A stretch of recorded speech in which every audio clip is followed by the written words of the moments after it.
उनमें गरीबों के घर है, स्कूल और कॉलेज से जुड़े प्रोजेक्ट्स हैं। मैं आप सभी को बहुत बहुत बधाई देता हूं। विशेष रूप से मैं उन साथियों को, उन माताओं बहनों को बधाई देता हूं जिनकी एक तरह से अब नई जिंदगी शुरू हो रही है। झुग्गी की जगह पक्का घर, किराए के घर की जगह अपना घर, ये नई शुरुआत ही तो है। जिनको ये घर मिले हैं, ये उनके स्वाभिमान का घर है, ये आत्मसम्मान का घर है, ये नई आशाओं, नए सपनों का घर है। मैं आप सभी की खुशियों में, आपके उत्सव का हिस्सा बनने ही आज यहां आया हूं। और आज जब यहां आया हूं तो काफी पुरानी यादें ताजा होना बहुत स्वाभाविक है। आप में से शायद कुछ लोगों को पता होगा, जब आपातकाल का समय था, देश इंदिरा गांधी के तानाशाही रवैये के खिलाफ लड़ाई लड़ रहा था। इमरजेंसी के खिलाफ एक लड़ाई चल रही थी। उस समय मेरे जैसे बहुत साथी अंडरग्राउंड मूवमेंट का हिस्सा थे और उस समय ये अशोक विहार मेरा रहने का स्थान हुआ करता था।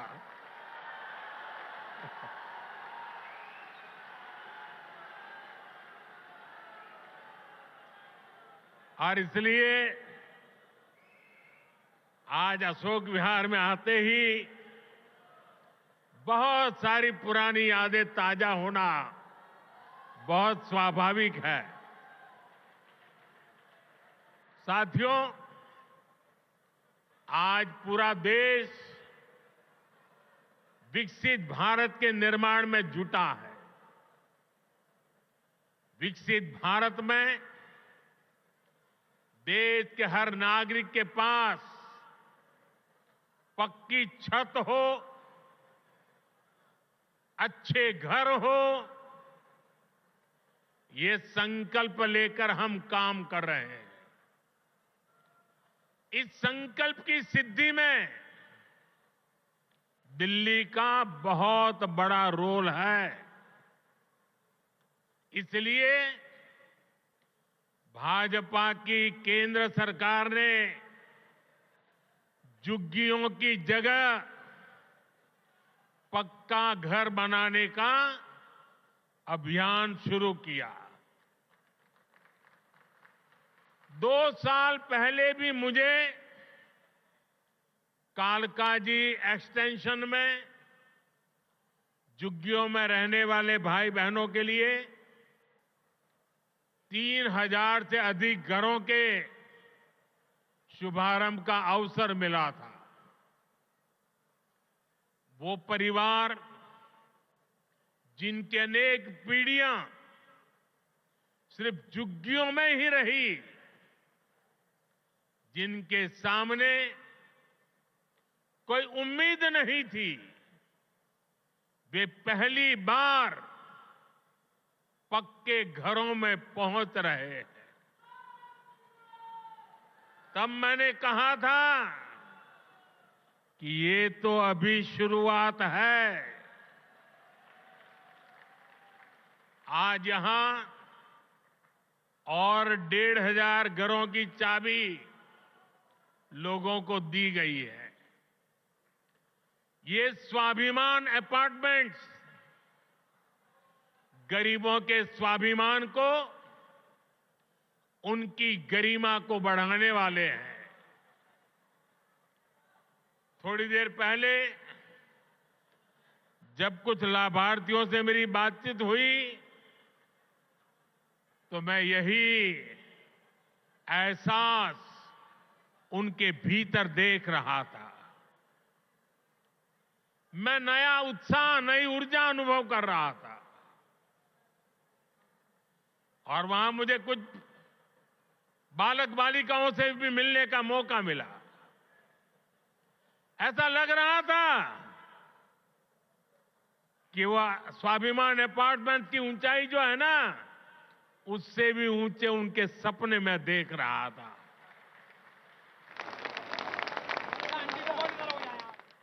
और साथियों, इन घरों के मालिक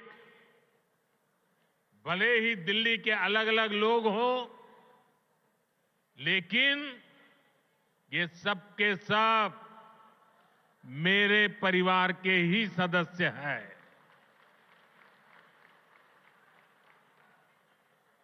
साथियों, देश भली भांति जानता है कि मोदी ने कभी अपने लिए घर नहीं बनाया।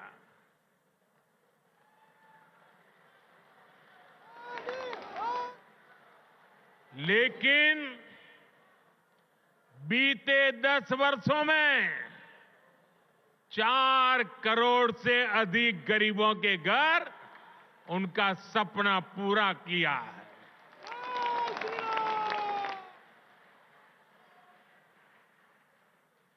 मैं भी कोई शीश महल बना सकता था,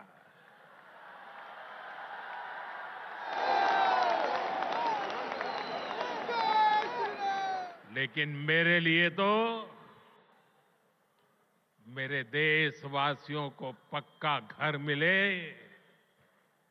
यही एक सपना था। और मैं आप सबको भी कहता हूं, आप जब भी लोगों के बीच जाएं, लोगों को मिले, और अभी भी जो लोग झुग्गी झोपड़ी में रहते हैं, मेरी तरफ से उनको वादा करके आना, मेरे लिए तो आप ही मोदी है। वादा करके आना, आज नहीं तो कल उनके लिए पक्का घर बनेगा, उनको पक्का घर मिलेगा।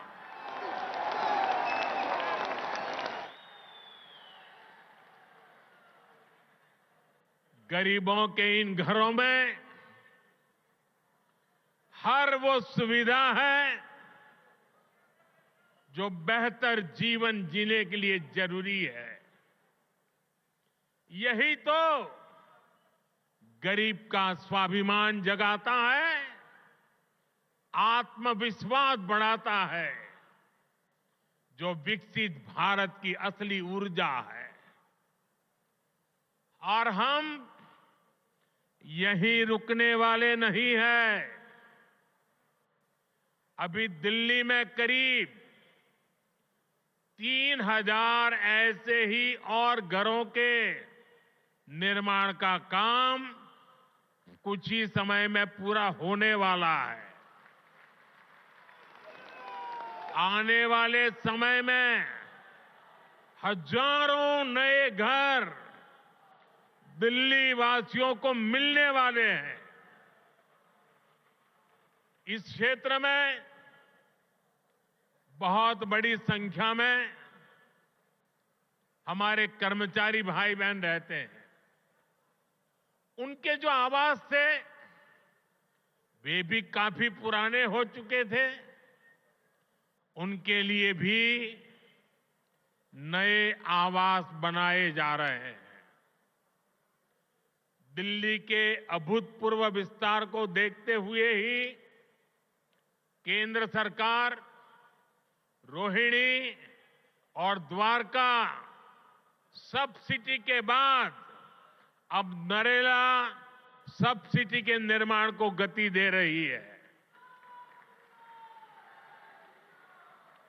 साथियों, विकसित भारत बनाने में बहुत बड़ी भूमिका हमारे शहरों की है। हमारे ये शहर ही जहां दूर दूर से लोग बड़े सपने लेकर आते हैं, पूरी ईमानदारी से उन सपनों को पूरा करने में जिंदगी खपा देते हैं। इसलिए केंद्र की भाजपा सरकार हमारे शहरों में रहने वाले हर परिवार को क्वालिटी लाइफ देने में जुटी है। हमारा प्रयास है कि गरीब हो या मिडिल क्लास, उसको अच्छा घर दिलाने में मदद मिले। जो नए नए लोग गांव से शहर आए हैं, उन्हें उचित किराए पर घर मिले। जो मध्यम वर्गीय परिवार है, मिडिल क्लास है, उसको भी अपना सपनों का घर पूरा करने के लिए सरकार पूरी मदद दे रही है।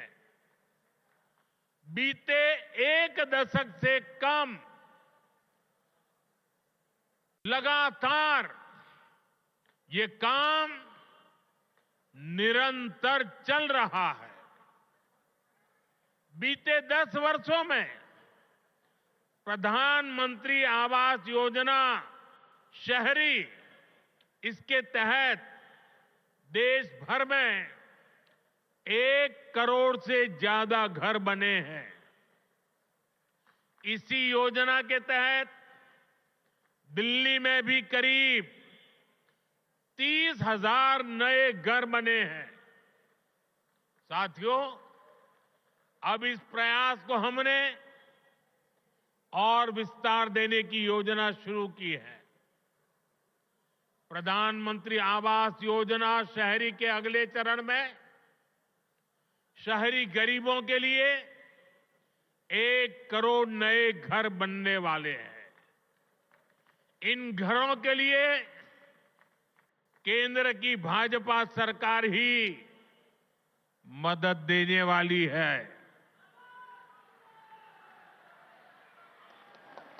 साल में जिनकी आय 9 लाख रुपए से कम है, उन परिवारों को इस योजना का विशेष फायदा होगा। केंद्र सरकार मिडिल क्लास परिवारों को, मध्यम वर्ग परिवारों का घर का सपना पूरा करने के लिए होम लोन के ब्याज में बहुत बड़ी छूट दी रही है। वो पैसे सरकार दे रही है। साथियों, हर परिवार का सपना होता है कि उसके बच्चे अच्छे से पढ़ें, अच्छे से सीखें और अपने पैरों पर खड़े हो। देश में अच्छे स्कूल कॉलेज हो, यूनिवर्सिटीज हो, अच्छे प्रोफेशनल संस्थान हो, इस पर भाजपा सरकार द्वारा बहुत जोर दिया जा रहा है। हमें सिर्फ बच्चों को पढ़ाना ही नहीं है, बल्कि वर्तमान और भविष्य की जरूरतों के लिए नई पीढ़ी को तैयार भी करना है। नई नेशनल एजुकेशन पॉलिसी में इसी बात का ध्यान रखा गया है। नई राष्ट्रीय शिक्षा नीति गरीब परिवार का बच्चा हो, मध्यम परिवार के संतान हो, उनको नए अवसर देने वाली नीति को लेकर चलता है। हमारे देश में मध्यम वर्ग परिवार के बच्चे हो, गरीब परिवारों के बच्चे हो, उनके लिए डॉक्टर बनना, इंजीनियर बनना, बड़ी अदालत में खड़े होकर के वकालत करना, ये सारे सपने उनके भी होते हैं। लेकिन मध्यम वर्ग के परिवार के लिए अंग्रेजी माध्यम की स्कूल में बच्चों को पढ़ाना आसान नहीं होता है। गरीब के लिए बच्चों को अंग्रेजी में शिक्षा देना मुश्किल होता है। अगर मेरे मध्यम वर्ग के बच्चे, मेरे गरीब परिवार के बच्चे क्या अंग्रेजी के अभाव में डॉक्टर इंजीनियर नहीं बन सकते हैं क्या उनका डॉक्टर इंजीनियर बनने का सपना पूरा होना चाहिए कि नहीं होना चाहिए? और इसलिए आजादी के इतने सालों तक काम नहीं हुआ, वो आपके इस सेवक ने कर दिया है। अब वो अपनी मातृभाषा में पढ़ करके डॉक्टर भी बन सकता है, इंजीनियर भी बन सकता है और बड़ी से बड़ी अदालत में मुकदमा भी लड़ सकता है। साथियों, देश की शिक्षा व्यवस्था को बेहतर बनाने में सीबीएसई की बड़ी भूमिका है। इसका दायरा निरंतर बढ़ रहा है। इसको देखते हुए ही सीबीएसई का नया भवन बनाया है। इससे आधुनिक शिक्षा का विस्तार करने में, परीक्षा के आधुनिक तौर तरीकों को अपनाने में मदद मिलेगी। साथियों, उच्च शिक्षा के मामले में दिल्ली यूनिवर्सिटी की प्रतिष्ठा भी लगातार मजबूत हो रही है और ये मेरा सौभाग्य है, मुझे भी दिल्ली यूनिवर्सिटी का विद्यार्थी रहने का सौभाग्य मिला। हमारा प्रयास है कि दिल्ली के युवाओं को यहीं पर उच्च शिक्षा के ज्यादा से ज्यादा अवसर मिले। आज जिन नए परिसरों का शिलान्यास किया गया है, इससे हर वर्ष सैकड़ों नए साथियों को डीयू में पढ़ाई का अवसर मिलेगा। डीयू के पूर्वी कैंपस और पश्चिमी कैंपस का इंतजार लंबे समय से हो रहा था। अब ये इंतजार खत्म होने जा रहा है। सूरजमल विहार में पूर्वी कैंपस और द्वारका में पश्चिमी कैंपस पर अब तेजी से काम होगा। वहीं नजफगढ़ में वीर सावरकर जी के नाम पर नया कॉलेज भी बनने जा रहा है। साथियों, एक तरफ दिल्ली में शिक्षा व्यवस्था के लिए केंद्र सरकार के प्रयास है, वहीं दूसरी तरफ यहां की राज्य सरकार का कोरा झूठ भी है। दिल्ली में जो लोग राज्य सरकार में पिछले 10 साल से उन्होंने यहां की स्कूली शिक्षा व्यवस्था को बहुत नुकसान पहुंचाया है। हालात ये है कि समग्र शिक्षा अभियान के तहत जो पैसे भारत सरकार ने दिए, ये दिल्ली में ऐसी सरकार बैठी है जिसको दिल्ली के बच्चों के भविष्य की परवाह नहीं है। जो पैसे शिक्षा के लिए भारत सरकार ने दिए, आधे पैसे भी पढ़ाई के लिए खर्च नहीं कर पाए लोग।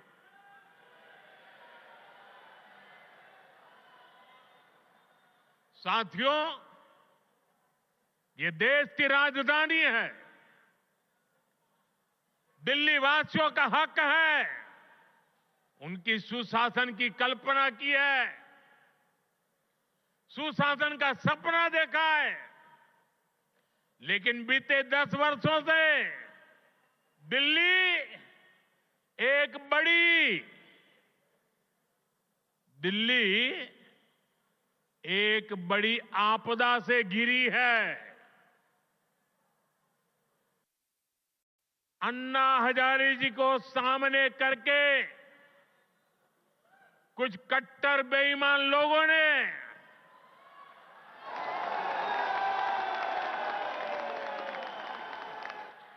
दिल्ली को आपदा में धकेल दिया। शराब के ठेकों में घोटाला, बच्चों के स्कूल में घोटाला, गरीबों के इलाज में घोटाला, प्रदूषण से लड़ने के नाम पर घोटाला, भर्तियों में घोटाला। ये लोग दिल्ली के विकास की बात करते थे, लेकिन ये लोग आपदा बनकर दिल्ली पर टूट पड़ी है। ये लोग खुलेआम भ्रष्टाचार करते हैं, फिर उसका महिमा मंडन भी करते हैं। एक तो चोरी, ऊपर से सीना चोरी।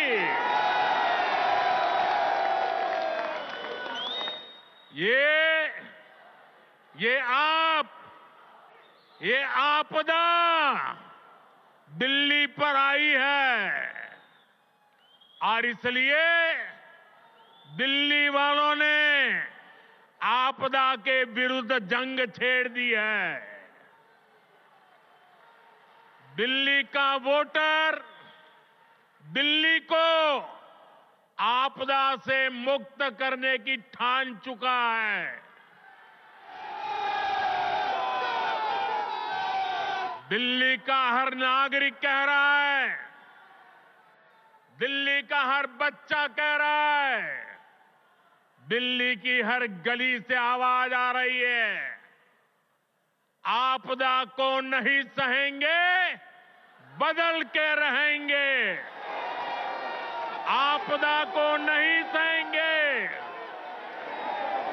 आपदा को नहीं सहेंगे, आपदा को नहीं सहेंगे, आपदा को नहीं सहेंगे। साथियों, दिल्ली देश की राजधानी है। बड़े खर्चे वाले बहुत से काम यहां जो होते हैं वो भारत सरकार, केंद्र सरकार के जिम्मे है। दिल्ली में ज्यादातर सड़कें, मेट्रो, बड़े बड़े अस्पताल, बड़े बड़े कॉलेज कैंपस, ये सब केंद्र सरकार ही बना रही है। लेकिन यहां की आपदा सरकार के पास जिस भी काम का दायित्व है उस पर भी यहां ब्रेक लगी हुई है। दिल्ली को जिस आपदा ने घेर रखा है उसके पास कोई विजन नहीं है।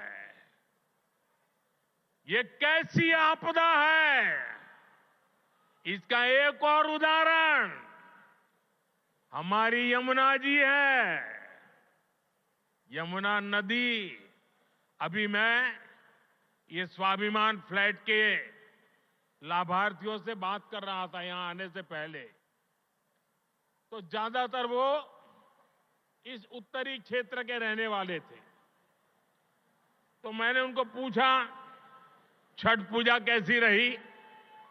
उन्होंने कहा, साहब सर पे हाथ फोड़ के कह रहे थे, साहब यमुना जी का हाल इतना खराब हुआ, अब हम तो छठ पूजा क्या करें, इलाके में ऐसा छोटा मोटा करके हम मां की क्षमा मांग लेते हैं। हर दिल्ली वासी को यमुना जी का स्थिति, साथियों आज 10 साल बाद ये कह रहे हैं, और बेशर्मी देखो, लाज शर्म का नामो निशान नहीं। ये कैसी आपदा, ये कह रहे हैं यमुना की सफाई से वोट नहीं मिलते। अरे वोट नहीं मिलेंगे तो क्या यमुना को बेहाल छोड़ देंगे? यमुना जी की सफाई नहीं होगी तो दिल्ली को पीने का पानी कैसे मिलेगा? इन लोगों की करतूतों की वजह से ही आज दिल्ली वालों को गंदा पानी मिलता है। इस आपदा ने दिल्ली वालों के जीवन को टैंकर माफिया के हवाले कर दिया है। ये आपदा वाले रहेंगे तो भविष्य में दिल्ली को और भी विकराल स्थिति की तरफ ले जाएंगे। साथियों, मेरा ये निरंतर प्रयास है कि देश के लिए जो भी अच्छी योजनाएं बन रही हैं उनका लाभ मेरे दिल्ली के भाई बहनों को भी मिले।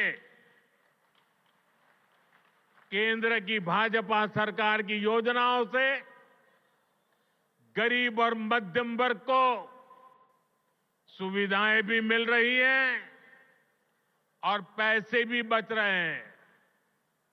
साथियों, केंद्र की भाजपा सरकार बिजली का बिल 0 कर रही है और इतना ही नहीं, बिजली से कमाई के अवसर भी दे रही है।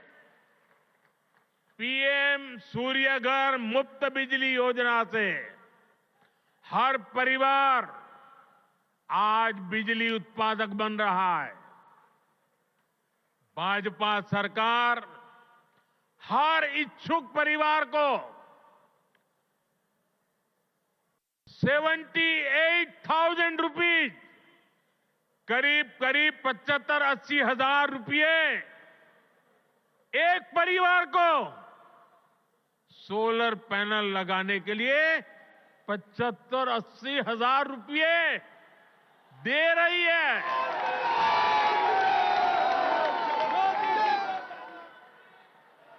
अभी तक देश भर में करीब 7.5 लाख घरों की छत पर पैनल लग चुके हैं।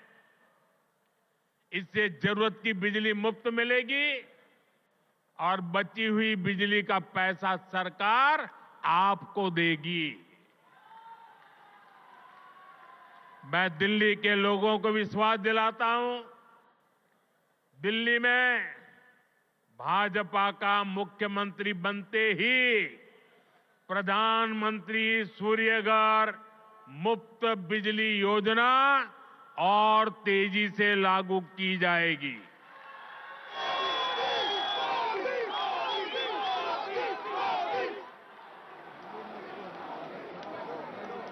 साथियों, आज दिल्ली के करीब 75 लाख जरूरतमंदों को भारत सरकार मुफ्त राशन दे रही है। एक देश एक ration card, one nation one ration card योजना ने दिल्ली के लोगों की बड़ी मदद की है। वरना कुछ साल पहले तक तो दिल्ली में राशन कार्ड बनाना तक मुश्किल था। पुराने अखबार निकाल के देखिए क्या क्या होता था। आपदा वाले तो राशन कार्ड बनाने में भी घूस लेते थे। आज घूसखोरी का रास्ता भी बंद हुआ है और राशन के खर्च में भी बचत हो रही है। साथियों, दिल्ली के गरीब हो, मध्यम वर्गीय परिवार हो, उनको सस्ती दवाएं मिले, इसके लिए करीब 500 जन औषधि केंद्र यहां दिल्ली में बनाए गए हैं। इन केंद्रों पर 80% से अधिक डिस्काउंट पर दवाएं उपलब्ध है।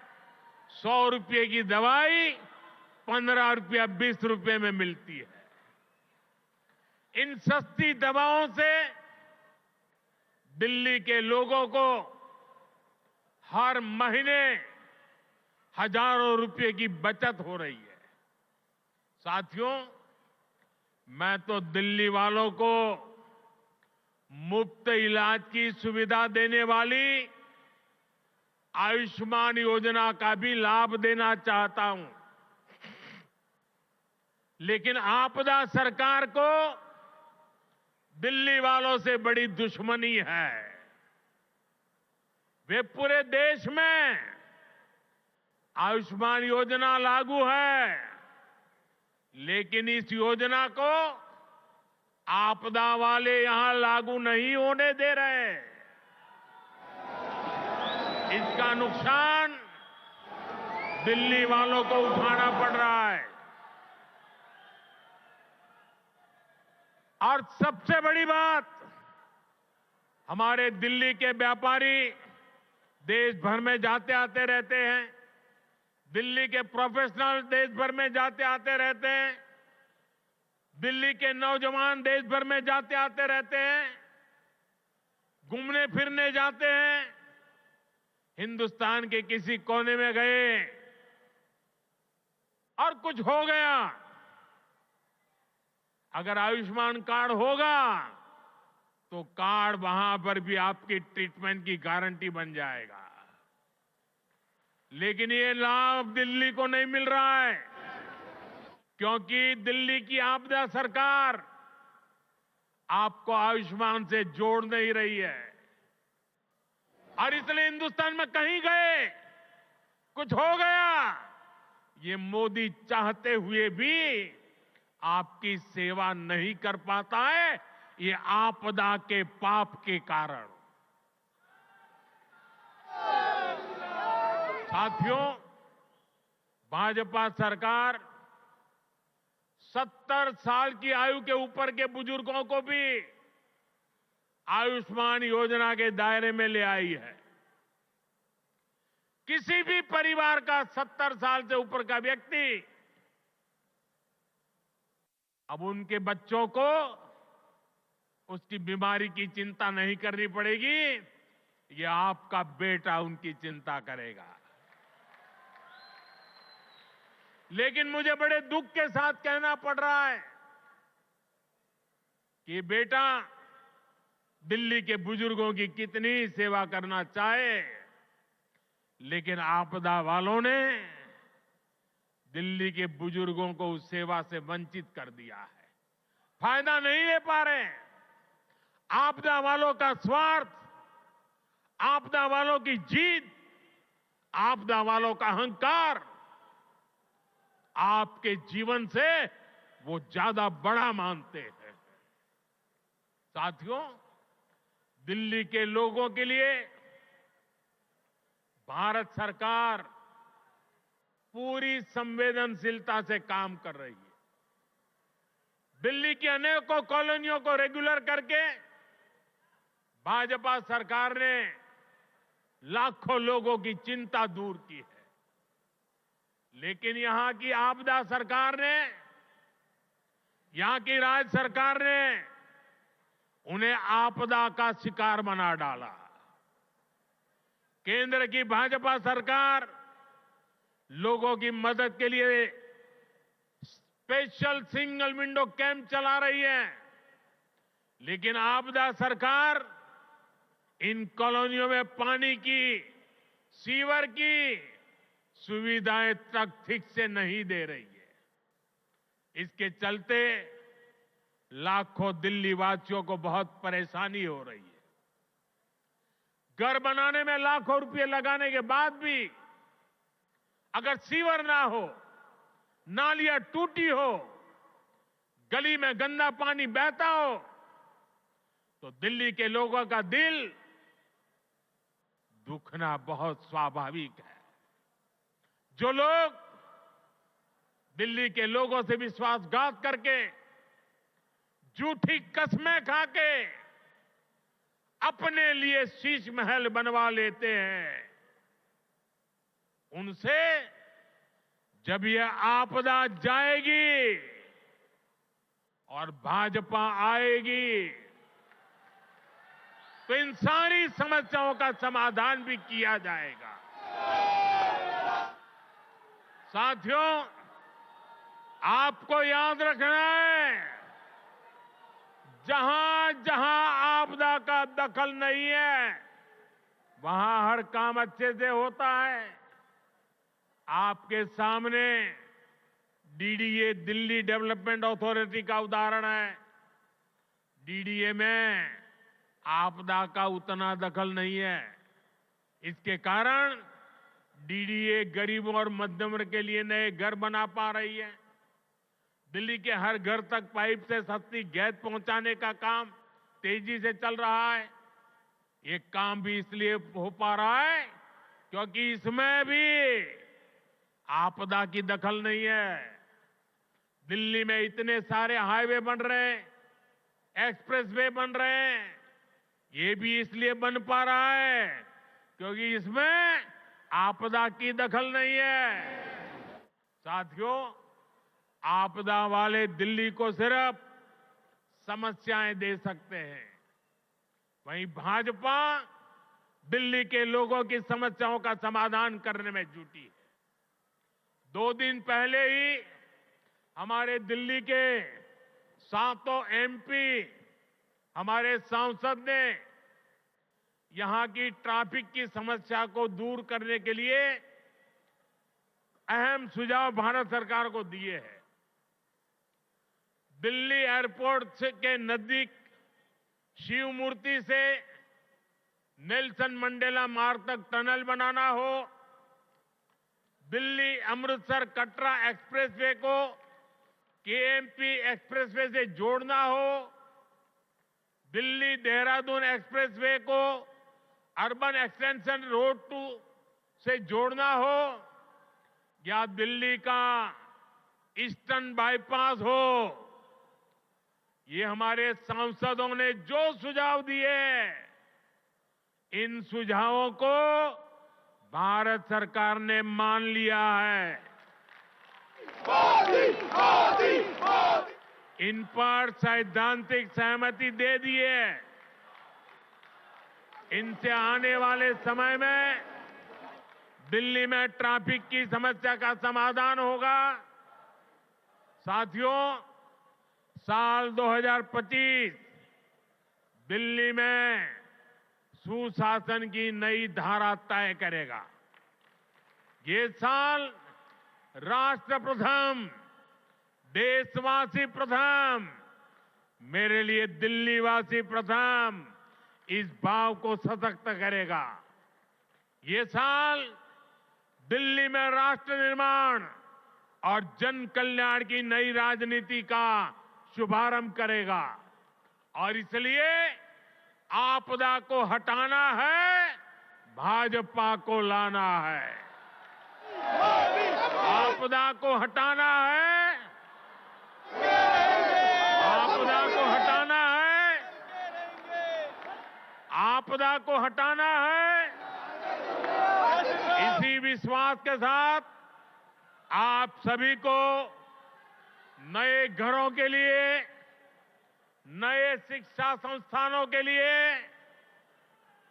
फिर से एक बार बहुत बहुत बधाई। मेरे साथ बोले भारत माता की। दोनों हाथ ऊपर करके पूरी ताकत से बोलिए। आपदा से मुक्ति का नारा चाहिए। भारत माता की, भारत माता की, भारत माता की। बहुत बहुत धन्यवाद। बहुत बहुत आभार माननीय प्रधानमंत्री श्री नरेंद्र मोदी जी का उनके इस प्रेरक संबोधन के लिए। तालियों की गूंज आपकी आनी चाहिए। करतल ध्वनि से आइए, अभिनंदन वंदन करें, आभार व्यक्त करें, हृदय से आभार व्यक्त करें। ऐसे देश के यशस्वी प्रधानमंत्री श्री नरेंद्र मोदी जी का हृदय से आभार। प्रधानमंत्री जी का उन हजारों परिवारों की ओर से